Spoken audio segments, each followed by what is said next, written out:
ഇന്ന് പൂയം മഹോത്സവമായിട്ട് രാവിലെ തന്നെ പാൽക്കാവടി ഉണ്ടായിരുന്നു കേട്ടോ. അപ്പം അത് കാണാനായിട്ട് ആദ്യക്കുട്ടിനെ സ്കൂളിലാക്കിയിട്ട് നേരെ ഇങ്ങോട്ട് പോന്നു കേട്ടോ. എല്ലാ വർഷവും പാൽക്കാവടി ഒരു 8 മണി 8:30 കഴിയുന്നതാണ് കേട്ടോ ഞാൻ കേട്ടേക്കണത്.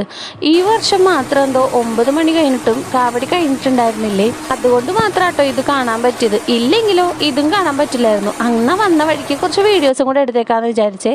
ആദൂസിൻ്റെ ക്ലാസ്സില്ലാത്ത നേരത്തൊക്കെ ആദിക്കുട്ടനാക്കാൻ ആദൂസും വരാറുണ്ട് കേട്ടോ. ഇന്ന് ആദൂസിനെ വിളിച്ചപ്പോൾ ആദൂസ് നല്ല ഉറക്കമായിരുന്നേ. അത് കാരണം ആദൂസ് വന്നില്ല. പക്ഷെ ആദൂസ് ഇത് നന്നായിട്ട് മിസ് ചെയ്തു കേട്ടോ. ആദിക്കുട്ടനും ആദൂസും ഉണ്ടെങ്കിൽ ഇത് ഒരുപാട് എൻജോയ് ചെയ്താനേ. നല്ല രസമായിരുന്നു കാണാനായിട്ട് കേട്ടോ. രാവിലത്തെ ഈ പാൽക്കാവടി കാണാനായിട്ട് ഒരുപാട് ജനങ്ങളുണ്ടായിരുന്നു കേട്ടോ. നല്ല തിരക്കുണ്ടായിരുന്നു. അങ്ങനെ കുറച്ച് നേരം ഇതൊക്കെ കണ്ട ശേഷം ഞങ്ങളിത് തിരിച്ച് വീട്ടിലോട്ട് പോവാനേ. ഇനിയുള്ള കാവടി വൈകിട്ടാണ് കേട്ടോ. അതിന് ഞങ്ങൾ ഫാമിലി എല്ലാവരും കൂടിയാണ് വരുന്നത്. അതിൻ്റെ വീഡിയോ ഞാൻ ചാനലിൽ അപ്ലോഡ് ചെയ്യാം കേട്ടോ. അപ്പോൾ എല്ലാവരും കണ്ട് സപ്പോർട്ട് ചെയ്യണേ. അപ്പോൾ ഇന്നത്തെ വീഡിയോ ഇത്രയുള്ളൂ. Tata by.